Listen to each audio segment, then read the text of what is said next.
រឿងលងស្នេហ៍កញ្ញាវ៉ែនតា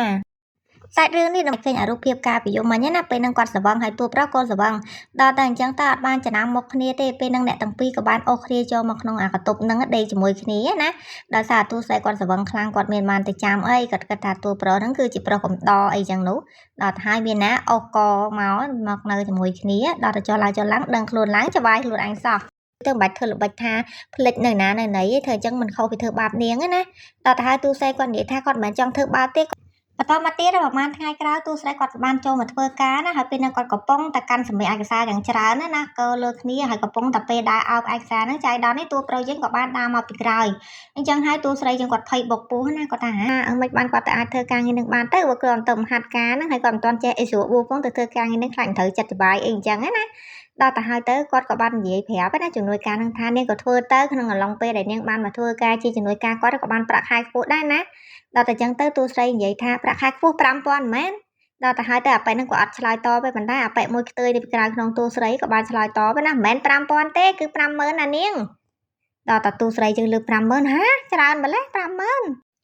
ចំណែកតួប្រុសយើងនេះគឺបានពជាឲ្យកូនចៅទៅតាមរកនារីម្នាក់ដែលបានជ្រុះប្រវត្តិរូបក្នុងកតុបដល់តែឥឡូវគាត់បានហៅមកជួបហើយណាដល់តែអញ្ចឹងទៅជំនួយការប្រុសនោះក៏បានប្រាប់នាងម្នាក់នឹងថាតួប្រុសយើងគឺជាអគ្គនាយកក្រុមហ៊ុនដ៏ល្បីមួយហើយគាត់គឺជាមនុស្សប្រុសដែរនារីជាច្រើនណាសម័យចង់បានធ្វើជាប្តីក៏ប៉ុន្តែកន្លងមកតួប្រុសយើងក៏អត់សូវចូលចិត្តមនុស្សស្រីទេព្រោះគាត់មិនបានល្បីល្បាញអារឿងមានស្នេហាអីហ្នឹងណាដល់តែហើយដោយសារតែនាងបានជ្រុលនៅជាមួយគាត់គិតអញ្ចឹងណាព្រោះគាត់រឹកបានអាប្រវត្តិរូបនៅក្នុងអាកតុបហ្នឹងដល់តែអញ្ចឹងហើយគាត់ថាបន្តមកទៀតគាត់នឹងឲ្យលុយមួយចំនួនទៅស្រីម្នាក់ហ្នឹងហើយនឹងឲ្យនាងរើមកនៅកន្លែងមួយដែលគាត់រៀបចំឲ្យហើយខ្លាយទៅជាស្រីរបស់គាត់គឺគាត់ទោសខុសត្រូវហើយព្រោះឯពេលហ្នឹងនាងបាននៅជាមួយគាត់អីចឹងតាមពិតអ្នកដែលនៅជាមួយតួប្រុសយប់ហ្នឹងមិនមែននាងម្នាក់ហ្នឹងគឺជាតួស្រីទេដល់តែអញ្ចឹងហើយបន្ទាប់ពីទូប្រុសយើងគាត់ហុចអាប្រវត្តិរូបដែលគាត់រើសបានយកឲ្យនាងនឹងមើលនាងនឹងក៏បានកលេចឃើញអាកន្លោះនៅលើអាវតួប្រុសណាក៏បានសម័យនឹងថ្ងៃដែរទូស្រីយើងគាត់មកជួបនាងនឹងហើយក៏បានឃើញអាកន្លោះអាវនឹងដែលទូស្រីយើងមកតាមណាដល់តែអញ្ចឹងនាងនឹងក៏បានថាទូស្រីគឺនៅជាមួយប្រុសម្នាក់នឹងដល់តែអញ្ចឹងទៅបន្លំខ្លួនធ្វើជាទូស្រីបដ ாய் ទៅនិយាយទៅនាងម្នាក់នឹងដោយសារតែគាត់មានចិត្តចំណានចង់ល្អជាងទូស្រីដល់ទៅហើយទៅគាត់អត់មានប្រាប់ទូប្រុសការពិតថាខ្លួនឯងមិនមែនទេតាមពិតយកអាកាសហ្នឹងគឺបន្លំខ្លួនយកតែហ្មងដល់ឡែកទូស្រីយើងឯនេះវិញបន្ទាប់ពីទទួលដំណឹងថាខ្លួនបានខ្លាយទៅជាលេខារបស់តួប្រុសនឹងតឡើងប្រាក់ខែដល់ទៅ50000នាងសប្បាយចិត្តអផងអីផងណាហើយក៏បានមកជួបជាមួយនឹងនាងដែលជាមិត្តភក្តិនៅកន្ទប់ជាមួយគ្នាប្រពន្ធនៅតែញ៉ាំអីជុំគ្នាដើម្បីអបអរសាទរនាងឡើងឋានៈអីចឹងណាហើយក៏បានមកប្រាប់នាងនឹងថាឥឡូវខ្ញុំបានប្រាក់ខែដល់50000ទេណានាងម្នាក់នឹងគ្រាន់តែលើកសូរថាទូស្រីឡើងប្រាក់ខែអត់សុបាយចិត្តទេជ្រុះអានាងមកបានដែលទូប្រុសបានឲ្យនៅក្រុមហ៊ុនណាដល់តែអញ្ចឹងទៅក៏បានស្ទុះរឹសវិញព្រៀងផ្លាច់ទូស្រីរកឃើញណាថាខ្លួនបានទៅជួបទូប្រុសប្រឡំទៅជាទូស្រីអីយីរួមទៅអាក្រក់អាក្រៃមែនណាមនុស្សយើងគិតទៅអាមិត្តភក្តិចិត្តស្និទ្ធហ្នឹងគួរឲ្យខ្លាចជាងអ្នកដតីទៀតពេលខ្លះអាអ្នកចាំចាក់យើងពីក្រោយមិនប្រកាសថាអ្នកដតីណាជួនកាលអាអ្នកនៅក្បែរឃ្លៀកយើងហើយដែលជាអ្នកខំយើងនោះអញ្ចឹងបានថាមុននឹងរាប់អានអ្នកណាមកណាកុំឲ្យអស់ពីខ្លួនពេកត្រូវមានការប្រយ័ត្នផងព្រោះយើងមើលមិនឃើញទេចិត្តគេចិត្តយើងពេលខ្លះគេចង់ឲ្យយើងល្អតែក៏មិនចង់ឲ្យយើងល្អជាងគេដែរព្រោះអាភាពចំណែនរបស់មនុស្សហ្នឹងសាហាវជាងអីទាំងអស់គាត់និយាយថាអូសំណាងមែនណបានមិត្តប្រុសសិទ្ធិអ្នកមានអាយ៉ាមើលទៅឡានដែលឯងជីទេក៏មិនមែនថោកដែរនេះឡាននេះថ្លៃប្រហែលមានតម្លៃរាប់លានហើយមែនទេ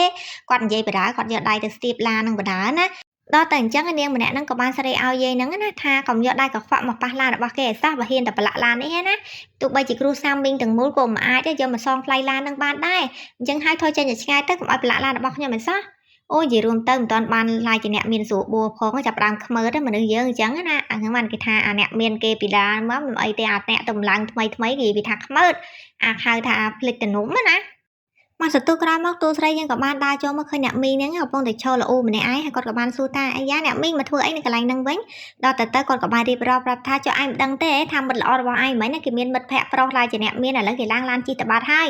យចុះឯងមិនក៏មិនដឹងអីសោះអញ្ចឹងហើយទូស្រីថាអូខ្ញុំមិនបានដឹងថានាងរើចេញទៅផងខ្ញុំគិតថាកន្លែងឡណាថ្ងៃដែលនាងចាក់ចេញទៅនាងប្រាប់ខ្ញុំនឹងបានមានពេលមកជួយរើឲ្យបានណាក៏ប៉ុន្តែឥឡូវនាងចេញទៅដល់បានប្រាប់ខ្ញុំផងដល់តែអញ្ចឹងទៅយាយនឹងគាត់ប្រាប់ថាអើយមិនបាច់ទៅគិតខកខ្វាយចង់រើវ៉ាន់គេធ្វើអីណាគេមានសង្សារជាអ្នកមានឥឡូវគេបើកឡានសិតតែឡានទំនើបចិត្តទៅបាត់ទៀតហើយឯងមិនល្បិចល្វល់ទេណែប៉ុន្តែថាគេខ្លាចជាអ្នកមានហើយឯងធ្លាប់រស់នៅជាមួយគ្នាពេលដែលគេក្រខ្សត់ចុះគេពេលទៅអញ្ចឹងមិនក៏មិននឹកនេះឯងផងយកឯងទៅជាមួយផងអត់ទេណោះដល់ទៅទូស្រីប្រាប់ថាអូប្រហែលជានាងមានការអីសំខាន់ហើយមកទៅបានជាត្រូវទៅមិនទាន់បានប្រាប់ខ្ញុំប៉ុន្តែអ្នកមីកុំគិតអញ្ចឹងអីនាងគឺជាមនុស្សល្អទេមិនមែនជាមនុស្សអាក្រក់បែបនេះទេខ្ញុំនៅជាមួយនាងខ្ញុំដឹង នៅពេលដែលតួប្រុសកំពុងតែអោនសញ្ញាហ្នឹងធ្វើឲ្យតួស្រីយើងសម័យទៅដល់ពេលដែលតួប្រុសនៅជាមួយគាត់យប់ហ្នឹងគាត់នឹងអាយទេពសាច់ដុំទ្រូងរបស់តួប្រុសណាដល់តែអញ្ចឹងតួប្រុសឃើញតួស្រីភ្លឹកគាត់ហុចឯកសារមកវិញនាងនៅកំពុងឈើសម្លឹងគាត់ណាដល់តែគាត់សួរថានាងកំពុងសម្លឹងស្អីហ្នឹងដល់តែហើយតួស្រីក៏ភ្លេចខ្លួននោះចេះតែមើលដើមទ្រូងតួប្រុសហ៎ដល់តែអញ្ចឹងតួប្រុសឆ្ងល់នាងនឹងកាត់ស្អីហ្នឹងចេះតែពីមើលទ្រូងខ្ញុំឈប់អញ្ចឹងដល់ហើយភ្ញាក់ឡើងខ្លួនវិញអូសុំទោសច្បាយខ្ញុំភ្លេចខ្លួនទៅមិញពេលដែលតួស្រីយើងចេញទៅវិញបាត់នាងម្នាក់ហ្នឹងក៏បានឡើងមកចង់ធ្វើស៊ីតួប្រុសណាដល់ទៅហើយតួប្រុសច្រានចេញដល់សារតែគាត់ធំក្លិនទឹកអប់អត់ដូចអ្វីដែលគាត់ចូលចិត្តណាគាត់ក៏និយាយថាមិនក៏ប្លែកមិនក្លិននឹងខ្ញុំមិនដែរជួបទេដល់តែអញ្ចឹងទៅនាងម្នាក់ហ្នឹងក៏បាននិយាយថាអូគឺខ្ញុំទៅម្ដងម៉ាក់ទឹកអប់ថ្មីណាដល់តែអញ្ចឹងទៅតួប្រុសគាត់ថាថយចេញព្រមទៅខ្ញុំមិនយល់ចិត្តក្លិនអីបែបហ្នឹងទេនាងមិនមែនជាក្លិនដែលខ្ញុំបានជួបការពីរីត្រីនោះទេចាញ់ឆ្ងាយទៅខ្ញុំមិនចូលចិត្តទេហើយចាប់ពីថ្ងៃហ្នឹងទៅនាងបើគ្មានការអនុញ្ញាតពីខ្ញុំហាមឡើងចូលមកក្នុងបន្ទប់ខ្ញុំជាដាច់ខាតស្ដាប់បានទេបើមិនអញ្ចឹងនាងនឹងមានបញ្ហាជាមួយខ្ញុំមិនខានបន្តមកទៀតនាងដែលជាមិត្តភក្តិតួស្រីដែលសារតែដឹងថាតួប្រុសឲ្យទៅចិត្តក្លិនខ្លួនរបស់ខ្លួនឯងដល់អញ្ចឹងបានទូរស័ព្ទទៅសួរតួស្រីថាតើតួស្រីយើងគាត់មុជទឹកគាត់កក់ស្រូវម៉ាអីប្រភេទអីក្លិនអីដើម្បីនាងនឹងយកមកដុសតាមដើម្បីបន្លំធ្វើក្លិននឹងជាតួស្រីណាដើម្បីឲ្យថ្ងៃក្រោយទៅក្បែរតួប្រុសទៅតួប្រុសចូលចិត្តអីអញ្ចឹងណាស្អែកឡើងតួស្រីគាត់ក៏មកធ្វើការធម្មតាវិញដល់ទៅហើយតួប្រុសក៏បានមកជួបណាហើយក៏បានហៅនាងថាបន្តិចទៀតទៅក្នុងការិយាល័យខ្ញុំមានរឿងចង់និយាយជាមួយនាងបន្តិចអញ្ចឹងហើយបុគ្គលិកផ្សេងទៀតនៅក្នុងនោះក៏នាំគ្នាឆ្ងល់លាន់ថាតួស្រីក៏សំណាងម្លេះបានការចាប់អារម្មណ៍ពីតួប្រុសណាហៅទៅចូលក្នុងការិយាល័យហើយបានធ្វើជាលេខាផ្ទាល់របស់តួប្រុសអញ្ចឹងណានៅពេលដែលតួស្រីបានចូលទៅក្នុងអូហ្វីសរបស់តួប្រុសគាត់ក៏បានបញ្ជាឲ្យតួស្រីហ្នឹងទៅសរសេរពាក្យដើម្បីឲ្យគាត់បានធ្វើថ្លែងសន្ទរកថានៅក្នុងកិច្ចប្រជុំណាដល់តែអញ្ចឹងតួស្រីនិយាយថាអូខ្ញុំគឺជាបុគ្គលិកថ្មីទៅធ្វើហ្នឹងអាចទៅសរសេរអាហ្នឹងបានដែរមែនទេច្បាយដល់តែឲ្យតួប្រុសថាសរសេរទៅបើខ្ញុំបញ្ជាឲ្យនឹងធ្វើនាងត្រូវតែធ្វើទៅមិនបាច់សួរអីវែងឆ្ងាយទេដល់តែអញ្ចឹងតួស្រីថាបើអញ្ចឹងចាំខ្ញុំទៅសរសេរឲ្យច្បាយណាអីទេហើយតួប្រុសក៏បាននិយាយថានឹងហើយទៅសរសេរឲ្យមុនពេលដែលនាងបញ្ចប់ការងារចេញទៅផ្ទះវិញខ្ញុំត្រូវការក្នុងថ្ងៃហ្នឹងហ្មងដល់ទៅហើយតួស្រីបើខ្លួនហើយចេញទៅវិញដើម្បីទៅសរសេរឲ្យតួប្រុសដល់ទៅហើយគាត់ថាណែទៅសរសេរណាមកហ្នឹងហើយណែខ្ញុំមាន laptop មួយអង្គុយនៅហ្នឹងសរសេរឲ្យខ្ញុំនៅតែហ្នឹងអត់មាននឹងចេញទៅណាទេបន្តមកទៀតតួស្រីយើងក៏អង្គុយសរសេរនៅមុខតួប្រុសណាដល់តែនាងកំពុងតែសរសេរបដាអីបដាតួប្រុសយើងនេះគ្មានទេកើតតែពីអង្គុយសម្លឹងមុខតួស្រីញឹមផងអីផងណាដល់តែអញ្ចឹងធ្វើឲ្យតួស្រីយើងគាត់ដឹងខ្លួនថាច្បាយកំពុងតែអង្គុយមើលមុខគាត់ញឹមទៀតទេនេះដល់តែអញ្ចឹងតួស្រីគាត់អៀនដែរណាហើយតួប្រុសយើងគាត់សម័យអាការពីយប់មិញពេលដែលគាត់ស្វឹងណាគាត់ដោះវ៉ែនតាតួស្រីសម្លឹងមុខណាធ្វើឲ្យគាត់ចេះតែសម័យអតិថិភាពតែគាត់ស្និទ្ធស្នាលតួស្រីជាទេតួប្រុសយើងចាប់ផ្ដើមលងស្នេហ៍តួស្រីបន្តិចម្ដងទោះបីថាតួស្រីយើងគាត់ពាក់វ៉ែនតាអត់សូវធ្វើខ្លួនដូចគេប៉ុន្តែគាត់មានអារម្មណ៍ថាគាត់ចូលចិត្តចរិតរបស់តួស្រីណាខ្ញុំបានបញ្ចប់ការងារហើយច្បាយកាបូបនេះតើខ្ញុំអាចយកមកឲ្យគេវិញឬក៏ខ្ញុំយកដាច់តែម្ដងតើតែអញ្ចឹងតួប្រុសគាត់និយាយថាណែណាថាក្រុមហ៊ុនរបស់ខ្ញុំក្ររហូតដល់ថ្នាក់នាងប្រើកាបូបយកមកវិញគឺយកដាច់នឹងហើយដល់ទៅហើយតួស្រីថាអូពិតជាសំណាងម្លេះអញ្ចឹងចាំការខ្ញុំទៅយកហើយតប្រម៉ូយកតែម្ដងទៅយកហើយខ្ញុំទៅយកហើយហើយយប់ឡើងតួប្រុសបានហៅឲ្យតួស្រីមកអង្គុយធ្វើរបាយការណ៍ឲ្យគាត់ដល់កន្លែងគាត់ស្នាក់នៅដល់ទៅហើយតួស្រីគាត់បានដាក់ laptop អង្គុយរៀបនឹងបានវាយណាដល់ទៅហើយតួប្រុសគិតតែពីអង្គុយសម្លឹងមើលមុខតួស្រីដល់តែអញ្ចឹងតួស្រីគាត់មានខ្លួនគាត់គិតស្មានថាតួប្រុសហ្នឹងបានដឹងរឿងដែលគាត់នៅជាមួយតួប្រុសកាលពីយប់ហ្នឹងដល់ទៅហើយគាត់និយាយថាហើយច្បាយតាមពិតទៅពេលនោះគឺខ្ញុំស្វឹងទេខ្ញុំមិនមែនជាមនុស្សចូលចិត្តផឹកអីទេប៉ុន្តែដោយសារថាចៃដន្យថ្ងៃនោះខ្ញុំវាស្វឹងខ្លាំងទើបទៅជាអញ្ចឹងទៅអូមែនហើយកាលនោះច្បាយក៏ស្វឹងខ្លាំងដូចគ្នាផងដែរទើបរឿងហេតុវាទៅជាអញ្ចឹងណាហើយខ្ញុំសង្ឃឹមថាច្បាយនឹងយល់ពីខ្ញុំណាកុំឲ្យមានការប្រកាន់ខឹងខ្ញុំរឿងនោះអីពួកខ្ញុំពិតជាគ្មានចេតនាពិតមែនសង្ឃឹមថាច្បាយនឹងយល់ដូចគ្នាតែមែនទេដល់តែអញ្ចឹងទៅតួប្រុសគាត់ទៅលើតួស្រីជាអញ្ចឹងគាត់ក៏បានចូលមកចិត្តតាមពិតគាត់មិនទាន់យល់នៅអ្វីដែលតួស្រីនិយាយនៅឡើយណាប៉ុន្តែគាត់លឺតែតួស្រីនិយាយអញ្ចឹងទៅគាត់ចេះតែឆ្ងល់ឲ្យតួស្រីនិយាយប្លែកណាដល់តែអញ្ចឹងតួប្រុសក៏បានដើរតិចមករកតួស្រីហើយគាត់សម្លឹងមុខតួស្រីអត់ដាក់ឯណាគាត់ចេះតែមានអារម្មណ៍ថាប្រហែលដែរគាត់ថាតួប្រុសគាត់មិនទាន់គឺជាក់ 100% ថាតួស្រីគឺជានារីនៅក្នុងយប់នោះណាដល់តែអញ្ចឹងតួស្រីយើងភ័យពេលហ្នឹងលេបទឹកមាត់មិនចង់រួចទេដោយសារតួប្រុសគាត់តែពីសម្លឹងមុខគាត់ហើយតួប្រុសក៏បានសួរតួស្រីថាមិនអាចជុំពីនាងបានទៅបើខ្ញុំមិនទាន់បានថើបនាងម្ដងផងដល់តែអញ្ចឹងតួស្រីនិយាយថាប្រកាសអត់ថាច្បាយមិនធ្លាប់ថើបខ្ញុំនោះដល់តែហើយតួប្រុសនៅតែសម្លឹងមុខតួស្រីអត់ឈប់ណាតួស្រីយ៉ាងគាត់រត់តែភ័យបុកពោះយីហើយទៅតួប្រុសកំពុងតែគិតស្អីហ្នឹងមិនក៏ចូលទៅចិត្តនាងហើយមើលមុខអត់ឈប់ចឹងណាដល់តែហើយតួប្រុសថាបើអញ្ចឹងទេមានតែសាដល់ទៅហើយគាត់រកទៅចិត្តតួស្រីយ៉ាងភ័យខ្លាំងពេកផ្ងាក្រោយតួប្រុសបានចាប់ទាញមកវិញណាខ្លាចថានាងដួលបោកក្បាលណាព្រោះឃើញតែនាងឡើយអភ័យស្លន់ស្លោរឿងគាត់មកចិត្តហ្នឹង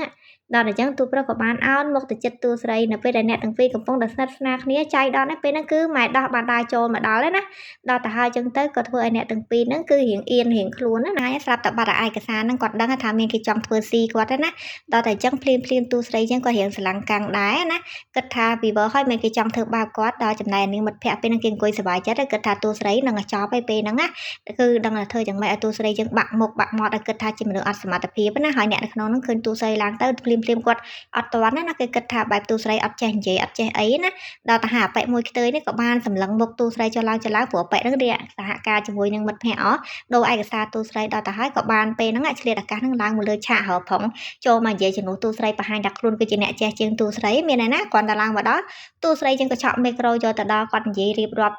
់តមាត់ហ្មងមិនចាំបាច់មានឯកសារមើលព្រោះអីគាត់ជាអ្នកធ្វើខ្លួនឯងគាត់ដឹងហីថាត្រូវនិយាយអីខ្លះហ៎បន្ទាប់ពីតួស្រីយើងគាត់បានធ្វើបទបង្ហាញនឹងហើយធ្វើឲ្យមានការជោគជ័យគេជឿជាក់ថាតួស្រីជាមនុស្សល្អដែលអាចនិយាយធ្វើឲ្យក្រុមហ៊ុនហ្នឹងគេចាប់អារម្មណ៍តាក់ទងទៅនឹងផលិតផលហ្នឹងដល់តែអញ្ចឹងគេក៏បាននាំអ្នកទាំងអស់គ្នាមកជួបលៀងណាផឹកដល់តែអញ្ចឹងមានឯណាតួស្រីយើងពេលហ្នឹងភ្លេចខ្លួនប៉ាវស៊ីនសងមួយមិត្តភ័ក្តិតួប្រុសណាគិតតែពីផឹកទៅផឹកមកសវឹងនៅទាំងពីរនាក់ណាដល់តែអញ្ចឹងតួប្រុសគិតថាពីបើហើយតានាងសវឹងនឹងមានរឿងអីកើតឡើងទៀតទេណាបន្ទាប់ពីតួស្រីយើងគាត់ស្វឹងតួប្រុសក៏បាន3នាងមកដល់កន្លែងគេណាដល់ទៅហើយតួស្រីយើងគាត់ស្វឹងដូចអង្ការតែគាត់នៅមួយតួប្រុសលើកមុនអញ្ចឹងណាដល់តែអញ្ចឹងគាត់ចេះតែរវើរវានិយាយចេះនិយាយចោលស្ទាបមុខតួប្រុសផងឲ្យផងណាហើយគាត់ក៏បានប្រាប់តួប្រុសពេលហ្នឹងថាគាត់ធ្លាប់មានសង្សារតាំងពីក្មេងមកដល់ឥឡូវណាដល់ទៅហើយតួប្រុសគាត់ភ្ញាក់ដែរលើតែតួស្រីនិយាយចឹងស្មាតួស្រីធ្លាប់មានមិត្តប្រុសអីណាដល់ទៅហើយមានណាបន្តបាត់ទៀតសម្លឹងមុខគ្នាទៅបានអត់ថានាងធ្វើអីខ្លះជាមួយខ្ញុំហ៎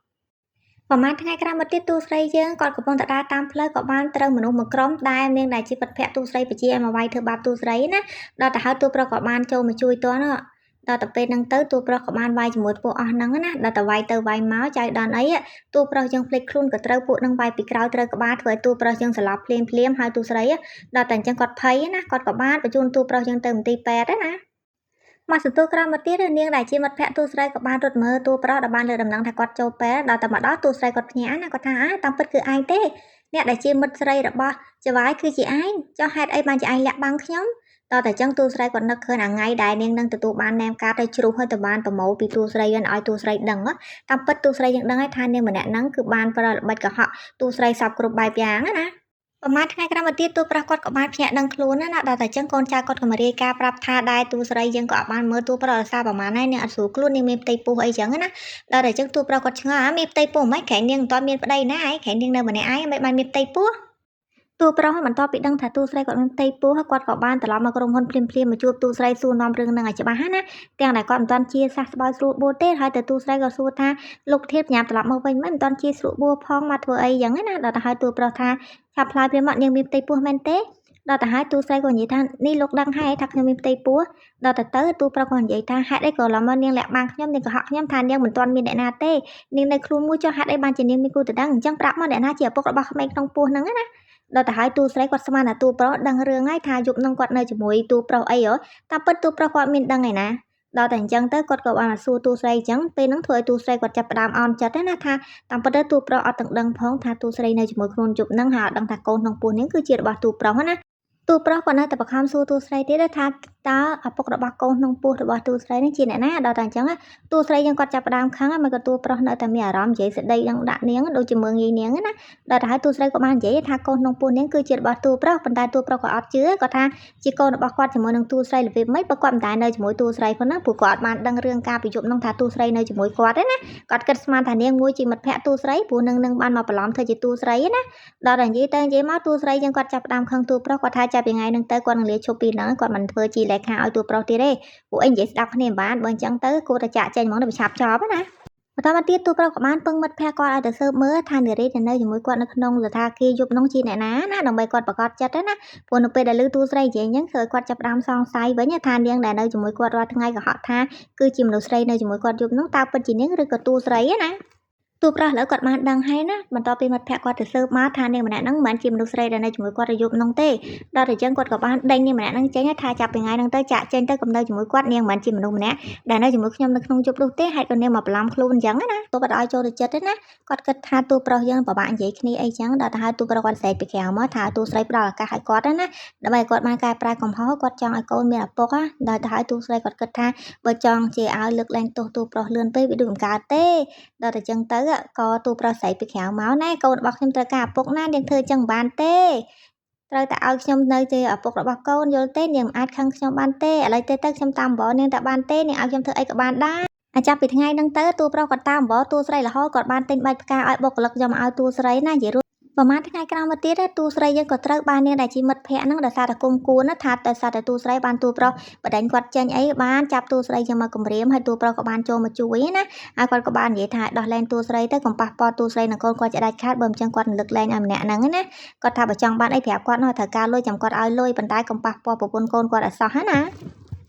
មានណានាងម្នាក់ហ្នឹងអត់មានស្ដាប់ទូប្រុសអំបោអីទេគឺរៀបនឹងចុចអាតេឡេបជានឹងហើយបានកូនចៅទូប្រុសគាត់មកពីក្រោយជួយតន់ណា